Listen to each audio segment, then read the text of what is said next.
Hi everyone, here is yet another program that uses an if-else type of scenario to execute business rules for a certain organization, and in this case that organization is the U.S. government, and we are talking about taxes. So basically, before I began this program, I Googled 2011 income tax brackets, because it's 2011 as I'm recording this video, and I stumbled upon a site like this. They're all over the place. And basically, we have a chart of the tax brackets. Notice that the chart is, this page, in fact, differentiates between single income earners, people just filing alone, and married filers, people filing as a joint couple. So let's just focus first on, we'll keep it simple and focus on this, just the single filers. And here are the tax brackets for this particular year at the time of the making of this video. And, you know, obviously lower income earners will pay a lower percentage in taxes. And then when you move up the chain, you have the really high income earners over, you know, looking at almost $400,000 a year, they'll pay 35% in taxes. Whereas people earning much less than that, in this case, $8,500 or less in a year, will pay only 10% in taxes. So really, we just have to code a structure very carefully. This is basically that chart that you just saw on the previous screen. Coded, okay? We ask the user to enter the income of the filer, and then and that's put into the earnings variable. If the earnings are less than $8,500, that puts them in the 10% income tax bracket, and so the taxes due will be the earnings times 10%.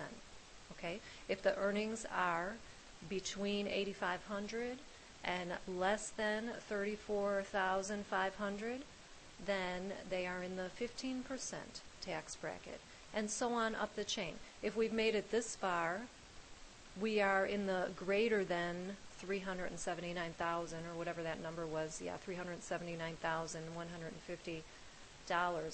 If we've made it this far, then we're in the high income earners, and they will be paying 35% in taxes. Okay. So this is for single filers. We kept it simple in this program.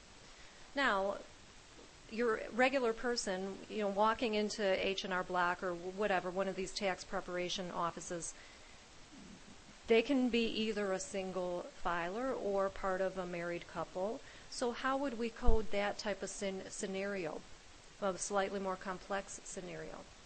Well, what we have to do is use what we call a nested if-else structure.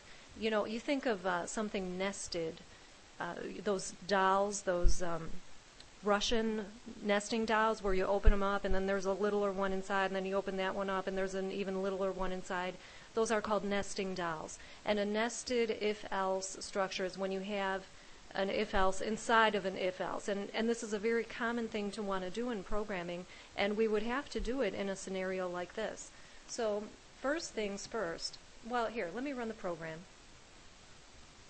First, we're asked to enter the filing status, S for single, J for joint.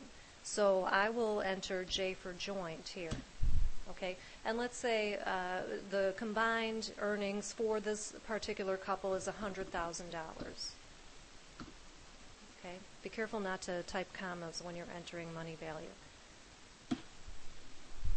Okay, so apparently they're paying 25% basically in taxes, and we get the message that they have to remit the payment to the government. So let's look at the code here. This is a little more complex than the single filers. So if the single filers will follow this particular chart, okay? Married or joint filers will follow this particular chart. You see the values are a little different, okay? So depending on the status, married or joint or single, we're going to have to execute one of these two charts in our code. So basically, we have the nested if-else. So if The status is single. We'll say enter the total earnings. That goes into earnings just like the last program. And then we run it through the chart that we saw in the last program. Okay? So that's for single people. Or else, okay, do you notice like this, we have kind of like a complete sandwich here inside of another sandwich. So this block is for the single filers. This is our nested if, the if that's inside of the other if. Okay. Now here, this was for the single filers, and then here is the else, which would represent the married or joint filers. Okay. Now, if somebody is a joint filer, we've made it this far in the program, enter the total combined earnings, and then that will go into the earnings variable, and then we run it through this structure, which is based on this chart, the second chart that we saw on the page. So again, an if inside of an if, very common thing to want to do, nested if structures, and like I said, we could not implement a program like this without having that capability.